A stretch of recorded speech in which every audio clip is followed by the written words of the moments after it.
Continuamos con el programa y como habíamos anticipado, estamos con el doctor Pedro Leyes, fiscal extrapenal con asiento en la ciudad de San Jorge, el departamento de San Martín, una persona con vasta trayectoria dentro del ámbito del Poder Judicial, 32 años en el ejercicio de su función dentro del Poder Judicial, para hablar de un tema que es importante para que la gente que está del otro lado, la sociedad, sepa de qué se trata la función, cuál es la actividad de un fiscal extrapenal.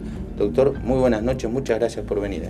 Muy buenas noches, muchísimas gracias a ustedes por haberme invitado, haberme concedido este espacio que es muy importante para desarrollar parte de una actividad que normalmente no se conoce. Sí, hablábamos detrás de cámara, también lo hemos hablado muchísimas veces. Hoy la violencia familiar y la violencia de género es un flagelo que afecta a la sociedad. ¿Qué se puede decir de fiscal extrapenal y su actividad en este contexto de violencia familiar y de violencia de género?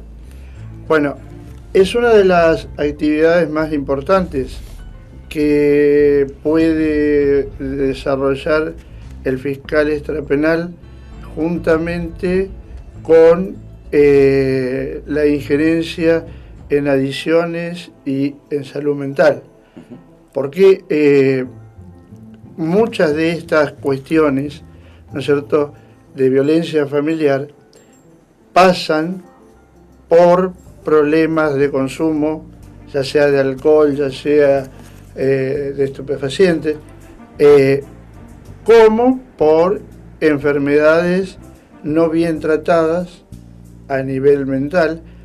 Hoy, como bien sabemos, la nueva ley no permite que alguien sea internado por orden del juez. Es decir, la ley no permite tampoco que se interne a alguien que no dé su consentimiento para ser internado. Entonces, allí es donde tenemos uno de los problemas más graves, porque normalmente es muy difícil que un adicto reconozca que es adicto, como es muy difícil que un enfermo mental o alguien que tenga problemas mentales se reconozca enfermo y busque curarse, pida ayuda. Ahí, lo interrumpo, doctor, sí. Discúlpeme, en ese punto, ahí entra la actividad del fiscal extrapenal. Esto se lo pregunto para que la gente entienda, que está del otro lado y se informe. ¿Es ahí donde entra su función específicamente? ¿Es necesario el consentimiento familiar, como usted explicó? Hoy no, ¿es necesario el consentimiento de la persona que cuenta con este problema? Claro, es necesario en el primer momento el consentimiento de la persona. Luego, si no se tiene el consentimiento de la persona, ¿no es cierto?, los familiares pueden pedir que se evalúe a esta persona psiquiátricamente, formándose un equipo interdisciplinario de psicólogo, psiquiatra, asistente social y médico clínico, ¿no es cierto? Y una vez que se evalúa, es el médico el que va a determinar es necesario internar, no es necesario internar, puede tener un tratamiento ambulatorio o no. Entonces, hasta acá, digamos, la justicia no tiene intervención. Muchas veces... Pues son conflictos que se viven en una sociedad permanentemente, una persona con sus facultades mentales, digámoslo, alteradas, que cuenta con una enfermedad, se generan episodios muchas veces o de violencia o algún que otro episodio en el marco de lo social, digo. Son cuestiones que se ven muy a diario, ¿no? Sí, y sobre todo también raya en lo delictivo, porque es muy probable que, aunque pueda ser inimputable o no, que ese es otro tema, ¿no es cierto?, para lograr un determinado medio para consumir, puede llegar a robar o puede llegar a cometer cualquier otro delito. Entonces, está todo muy pegado, es una digamos, es un filo de navaja el juego entre lo que tenemos hoy, lamentablemente, como gran cantidad de gente. Un flagelo social. Doctor, habló de equipo interdisciplinario. ¿Cómo está compuesto? ¿Cómo está conformado? ¿Cómo se conforma? ¿Si existe algún tipo de organigrama en relación a esto? Bien, normalmente se conforma con un psiquiatra, un psicólogo, un médico clínico y un asistente social. ¿No es cierto? Eso en lo que respecta a nuestra zona o todas las zonas donde haya zancos, ¿no es cierto? Porque también se puede echar mano a la Junta Forense. Sí, que están los tribunales. Que, claro, que funciona en calle Boulevard Savage, claro, donde era el viejo hospital italiano. Allí funciona la Junta de Salud Mental de la provincia, que tiene injerencia en este tipo de cuestiones y flagelos, ¿no? Sí, sí, y es, digamos, perteneciente a la medicina forense del Poder Judicial. Doctor, hizo mención también a un tema que resulta trascendente en esta época que estamos viviendo, que es la violencia de género. ¿Qué es la violencia de género, para que la gente pueda entender a qué hacemos referencia cuando aludimos al término violencia de género, que es algo que hoy se ve muy a diario y muy a menudo, ¿no? Bueno, la violencia de género como tal es la que se despliega hacia de un sexo al otro, ¿no es cierto? Esto no es privativo de que la mujer sea atacada por el hombre. Pues punto importante eso. Habría violencia de género también si la mujer ataca al hombre, como si se atacara cualquier otro ser humano que se considere o mujer o varón, hablemos de travestis, homosexuales, demás, ¿no es cierto? Ahí habría violencia de género en cuanto que no hay una relación parental, ¿no es cierto? Se atacaría la condición, digámoslo, en cierto aspecto. Claro. Ya cuando hablamos de violencia familiar o de violencia intrafamiliar, ¿no es cierto? Si bien es más grave en cuanto a que el vínculo lo agrava, pero también, ¿no es cierto?, es más frecuente. Y lo que tenemos que tener en cuenta cuando hablamos de violencia de género, que no cualquier violencia que se ejerce, supongamos, de un varón hacia una mujer. Sí, entre cónyuges. No. Supongamos que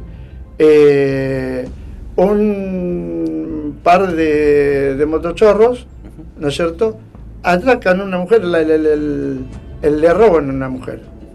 Eso no lo podemos considerar violencia de género. ¿Por qué? Porque es un robo. Queda subsumido en la figura delictiva del robo. Del robo, no de la violencia de género. Claro. Porque tanto le pueden robar a un hombre como a una mujer. O sea, ahora, ya es diferente si alguien se baja de una moto o se baja de cualquier lugar y le pega a una mujer, o sea, no hay, digamos, un móvil más que el ataque. Como puede ser, por ejemplo, que alguien le tenga bronca a los homosexuales y bueno, ve pasar uno, sí. Se baja del auto y lo golpea, ¿no es cierto? Sí. Ahí estaríamos dentro de lo que es la violencia de género, que es bien abarcativo. En cambio, dentro de la violencia familiar, ya estamos hablando de un vínculo de parentesco que puede ser entre convivientes, entre esposos, de un conviviente al otro. A veces hay violencia cruzada, a veces la violencia se da de los padres hacia los hijos.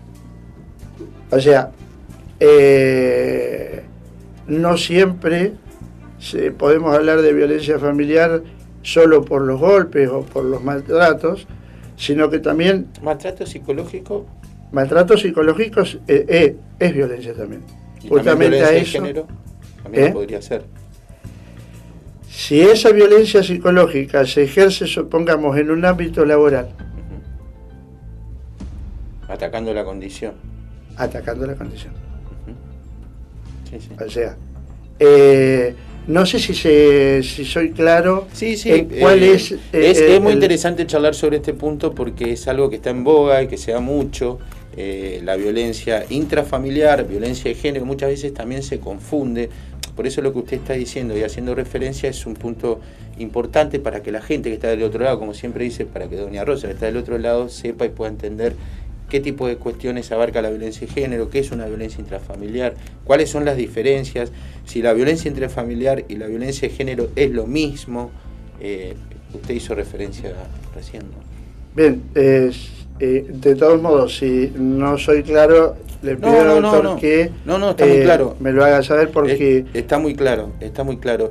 Doctor, ¿con qué herramientas cuenta el juez civil, en este caso con asiento en la ciudad de San Jorge, y usted, que es el fiscal de extrapenal, para hacer frente a este tipo de flagelos?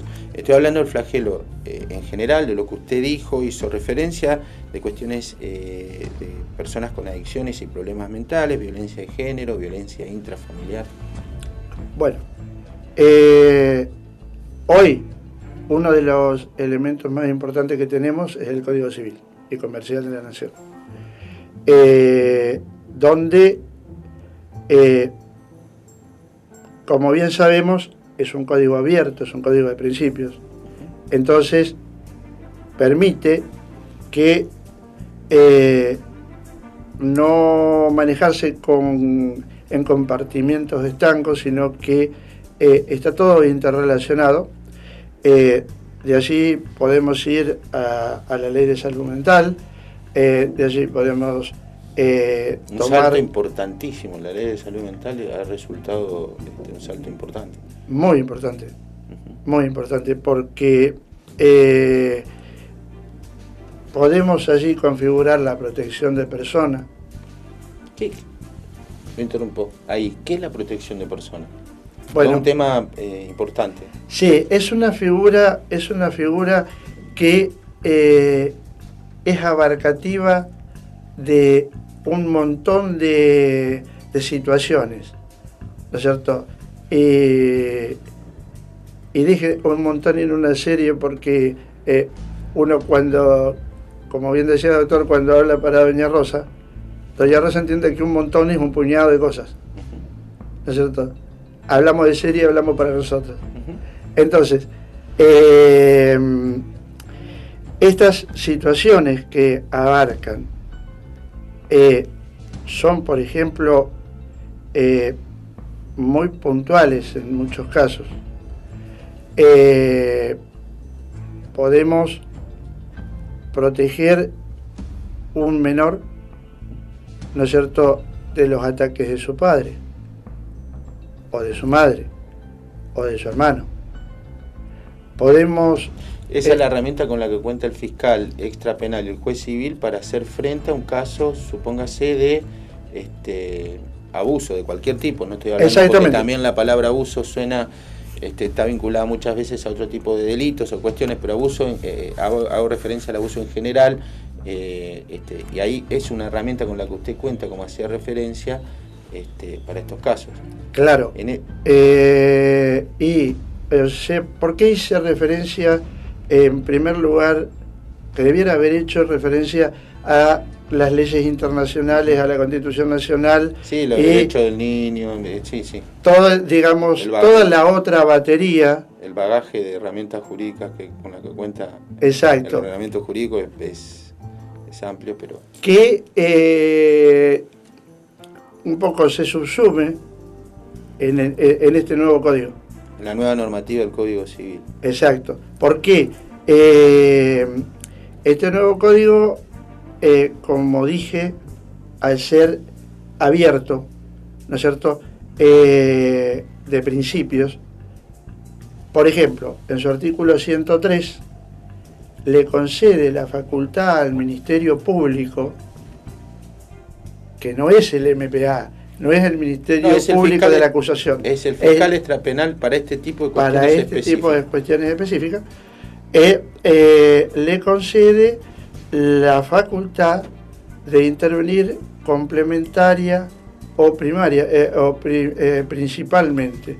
O sea, interviene complementariamente cuando, por ejemplo, es una mamá que pide ayuda para un hijo, que pide protección para un hijo. Entonces, en este caso, el fiscal estaría actuando en forma complementaria. Ahora, si estuviéramos ante una persona vulnerable, ya sea incapaz, que no puede darse a entender, etcétera, etcétera. O que tome conocimiento el fiscal extrapenal por cualquier situación, ¿también puede intervenir? Puede intervenir. Obviamente que... Eso es importante para que la gente, como le decía, que está del otro lado, pueda saber dónde acudir ante este tipo de situaciones, ¿no? Claro, y es ahí donde funciona el sistema de denuncias, ¿no es cierto? Obviamente que ante la denuncia de un vecino que están maltratando a una criatura, ¿no es cierto?, primeramente vamos a buscar conectarnos con la familia, ¿no es cierto?, ya sea en forma personal, ya sea a través de los asistentes sociales, que en esta labor cubren una infinidad de situaciones y además son sumamente útiles. ¿Por qué? Son los que tienen la capacidad que no tiene aprendida a lo mejor un jurista o un juez. Que hacen trabajo de campo específico. Exactamente. Y pueden abordar la cuestión, ¿no es cierto?, sin que nadie sepa que detrás está viendo la faz jurídica de esto, ¿no es cierto? Obvio que nadie va engañado a decir, cuando las trabajadoras sociales hacen una entrevista, ya lo hacen poniendo en conocimiento de que alguien, algún vecino, algún conocido, habló de algo.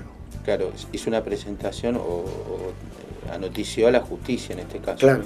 Y el fiscal extrapenal en este punto, una vez que tiene los informes de este grupo interdisciplinario o de la Junta de Salud Mental, como usted dijo, de la provincia, con todo el bagaje de herramientas con la que cuenta, ¿qué es lo que hace? ¿Qué es lo que peticiona en este caso? ¿Peticiona al juez civil? Normalmente cuando hablamos de personas sin recursos o vulnerables económicamente, podemos generar una demanda de protección de personas, ¿no es cierto? Si es que no se pudo lograr que esta persona enferma se someta al tratamiento o se interne, ¿no es cierto? Porque si se somete al tratamiento o se interna, ya es el equipo interdisciplinario que hizo la evaluación la que tiene que anoticiar al juez para que el juez siga el control de esa internación. Entonces, medio como que en esta parte el fiscal extrapenal solamente se le corre vista de lo que ha pasado. Claro, porque ella intervino previamente y solicitó a los organismos, hasta el equipo interdisciplinario, que realice el trabajo de campo, realice Exacto. algún tipo de cuestión más. En el caso de violencia intrafamiliar y violencia de género, para que la gente tenga claro, si se produce un ilícito, ¿qué es lo que hace el fiscal extrapenal? ¿Con qué herramientas cuenta? ¿Qué es lo que hace el juez civil? Bueno,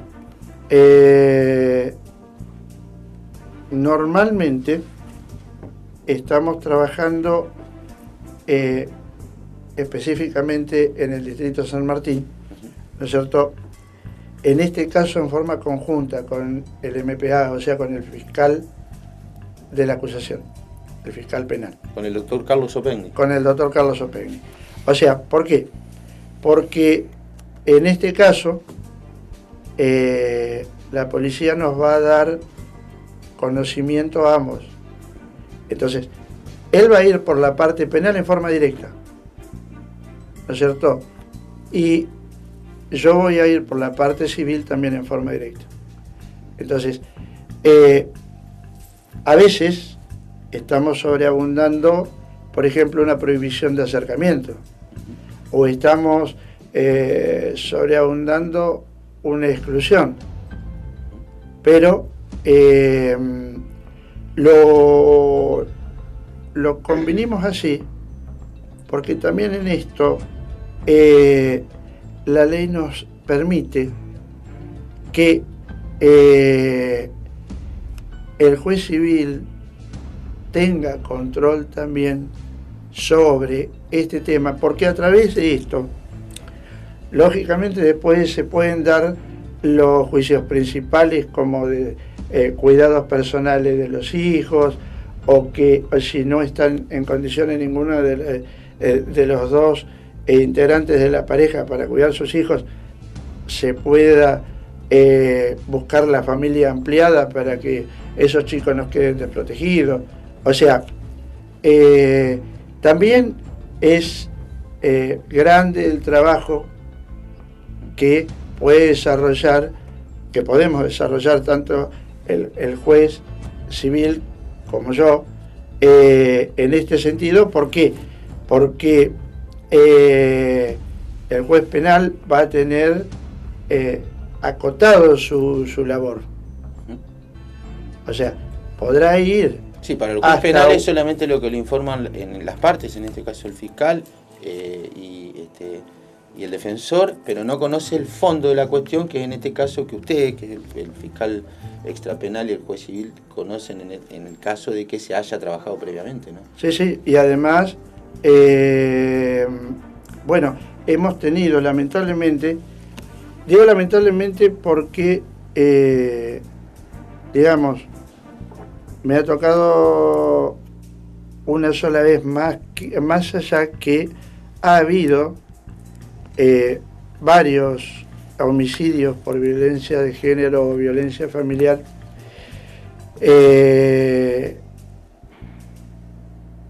Personalmente tuve uno solo en los años que llevo como fiscal, que fue un caso que venía de mucho tiempo. Había violencia cruzada, había una nena en el medio de 11 años que se la disputaban como exactamente, como un trofeo de guerra. Y bueno, llegó un momento que más allá de que se dictó la medida de distancia, que como siempre digo y se lo hacemos saber a las personas, ¿no es cierto? El dictado de una medida de distancia o el dictado de una exclusión del hogar no te asegura que no te van a matar. Que no se pueda producir un ilícito por el cual se dicta dicha medida, ¿no? Por eso, ¿no es cierto? Uno tiene que tratar de preservarse, que es a veces lo fundamental y lo que a veces no se entiende. O sea, es como decir, a ver, sí, a vos te violaron porque vos tenías la pollera corta. Sí, sí. Por empezar, no es obvio que alguien viole a alguien porque tiene la pollera corta, ¿no es cierto? Tampoco se le puede prohibir a una mujer que tenga la pollera corta. Sí. Pero cuando más recaudos se toman, sobre todo en los casos en que ya hay problemas, no exponerse. Es decir, esto es como exponerse al sol cuando a vos te dicen, mirá, no te expongas de tal hora a tal hora porque te podés agarrar un cáncer de piel. Sí, son cuestiones que pasan, cuestiones sociales. Doctor, se nos fue el tiempo, le agradezco muchísimo por haber venido, muy importante su aporte en relación a este tema que son de trascendencia social. Les agradezco muchísimo más a ustedes por haber tenido en cuenta, No, lo vamos sobre a todo de un lugar del interior que si es medianamente importante, no es, digamos, una gran ciudad, ¿no es cierto? Le agradecemos mucho la gentileza de haber venido de la ciudad de San Jorge hasta esta ciudad capital para grabar esta entrevista. Muchísimas gracias. Vamos a estar invitando nuevamente. Buenas Vamos noches. a un corte, señor director, y continuamos con el programa.